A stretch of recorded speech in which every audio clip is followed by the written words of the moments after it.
حي على الفلاح. The first priority in the life of a Muslim is to take care of the big problems. إن تجتنبوا كبائر ما تنهون. If you are to ward yourselves away from the major of what you've been forbidden from, the big stuff you got to get out of the way. And then a daily struggle, once those are constants, like you wouldn't even think about the big stuff. Right? That's, you've protected yourself from those things so well that you don't have to worry about that from a day-to-day basis. Now what can you concern yourself with? The smaller things. That are the smaller crimes that are easily committed. Now you can focus your attention on those. Now this is a good sense, a healthy sense of proportion. But what happens when there's a corrupted sense of proportion? A fasiq proportion sense. Then a person they won't give their daughter their inheritance, and they're not going to pay the mahar to their wife, and they're going to continue to earn money from questionable sources of income, but they'll go to Hajj every year. But they're going to donate lots of money to the Hifz program at the masjid. But every time they come into Salah, they say, hey, your pants are too low. Your beard's not long enough. And they'll be ready for that immediately. But the big stuff, right under the nose, just slips right out. Right? There's an Urdu expression, I won't translate it into Urdu, I'll just give you the English version of it. It's talking about a stupid hunter.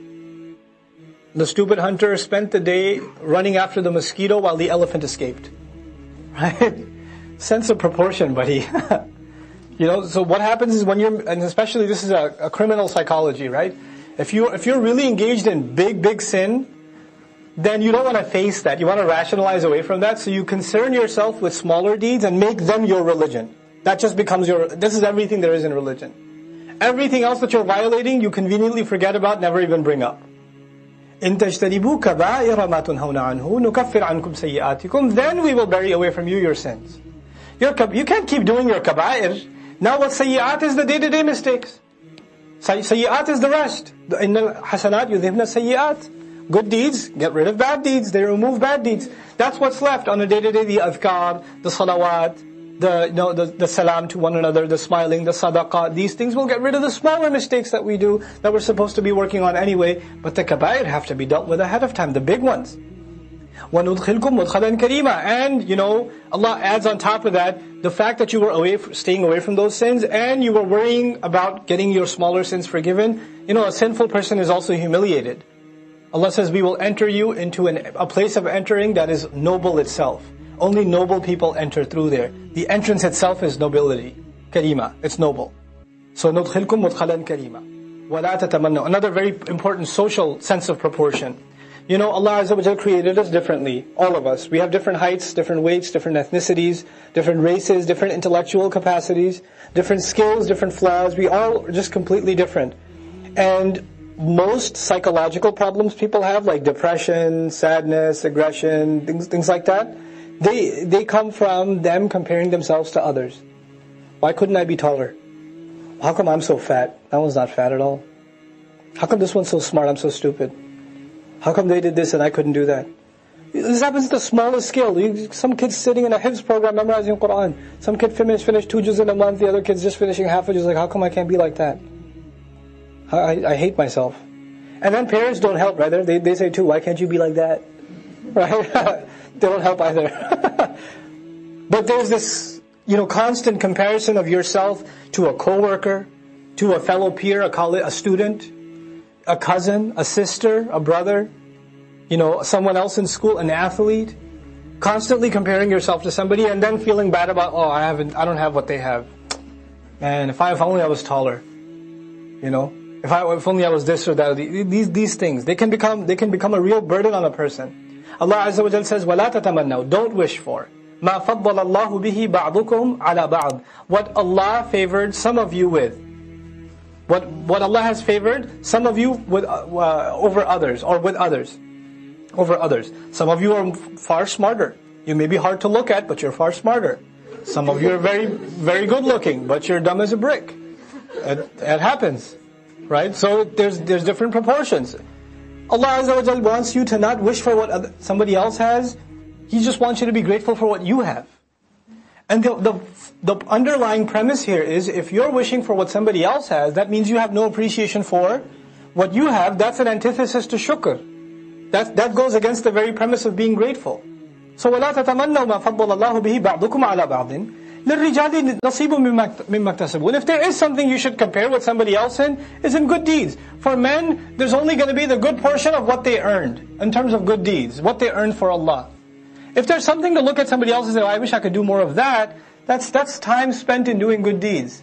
And really in the end, the real thing is time. It's nothing else. It's not the quantity of what you produce, how many students you have sitting in front of you, how many people want to come to listen to your talk or whatever, how many people read your book or your article. It's not the quantity. It's the sincere time that you and I, in this limited, adult life that we have on this earth, where we still have ability, where we haven't gone senile. This limited adult life that we have that we're answerable for, in this time, what did we pull off that was sincere time spent for the sake of Allah? Whether that was, helping others or helping ourselves, doing ibadah, doing sadaqah, whatever it may have been, how did we make the best use of our time? This limited time that we have. That's all the competition really is in.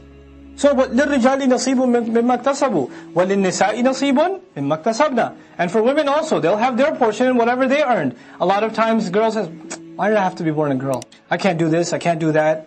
My brother gets to do everything, I don't get to do anything. Now, how come this and then Allah has placed, different roles and different responsibilities inside the household. The husband has a certain role and a certain responsibility. The wife has a different role and a different responsibility. And she says, why can't I do what you do? And she's just, and that thought eats away at her. It just eats away at her. And this jealousy and this anger builds, this aggression builds, against the husband, because he gets to do some things that I'm not able to do. I want to do that too. Right? All because one is not content with where they are. I'm not talking about abuse of a husband and neglect of a husband, but I'm talking about things that men are supposed to be doing, women are supposed to be doing, etc.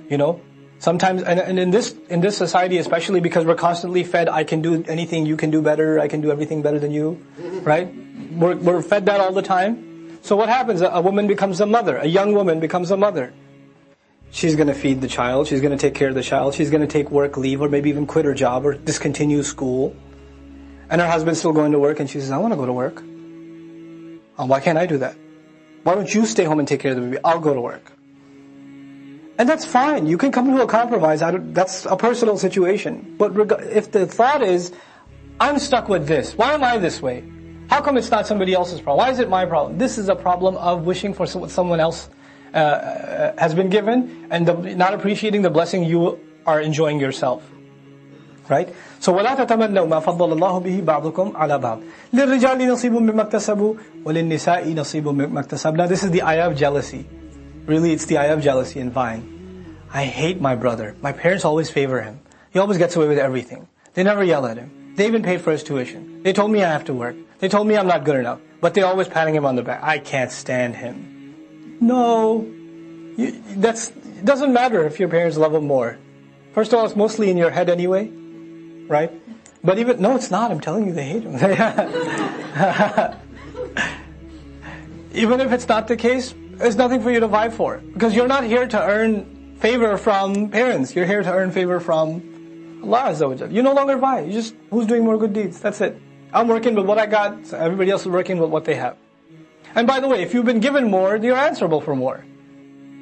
If you're more intelligent, more capable, smarter, things come easier to you, that means that you could have done more with your life and you didn't, then you're more answerable. Because these proportions, Allah Azza wa Jalla said, He knows what He made us capable of. I always give the example, if somebody only has $100 and they give $1 in donation. Somebody has $100 million and they also give $1 in donation. At the end of the day, they both reported $1 in donation. But with Allah, is that dollar the same? Whose dollar counts for more? And whose dollar is actually a crime? Right? What is this? What are you doing? Is that because it fell out of your pocket, you didn't care to pick it up, it just went into sadaqah? That's what that is? So, Allah Azza wa Jalla knows not just the quantity of what we have, but the quality. And what He's given us, what He's made capable of us, and what we have to work against our own weaknesses to accomplish good deeds. And we're paid fairly in response. وَاسْأَلُوا اللَّهَ مِنْ فَضْلِهِ. So if you want better, ask Allah for better. Ask Allah for His favor. وَاسْأَلُوا اللَّهَ مِنْ فَضْلِهِ إِنَّ اللَّهَ كَانَ بِكُلِّ شَيْءٍ عَلِيمًا. Allah is fully aware of has always been fully aware of everything, fully knowledgeable. He knows exactly what you're going through, exactly what you're capable of, exactly what you think your problems are. He knows all of that. وَلِكُلٍّ جَعَلْنَا مَوَالِيَ مِمَّا تَرَكَ الْوَالِدَانِ وَالْأَقْرَبُونَ. And for everyone we have made guardians in what, or maybe people who take over from what the parents and close relatives left behind. Assalamu alaikum wa rahmatullah. If you enjoyed this video, please do share it with friends and family. If you want to see more videos from this series, click on the box at the top. If you want to see other videos, click on the box at the bottom. And don't forget to hit the subscribe button. Thanks.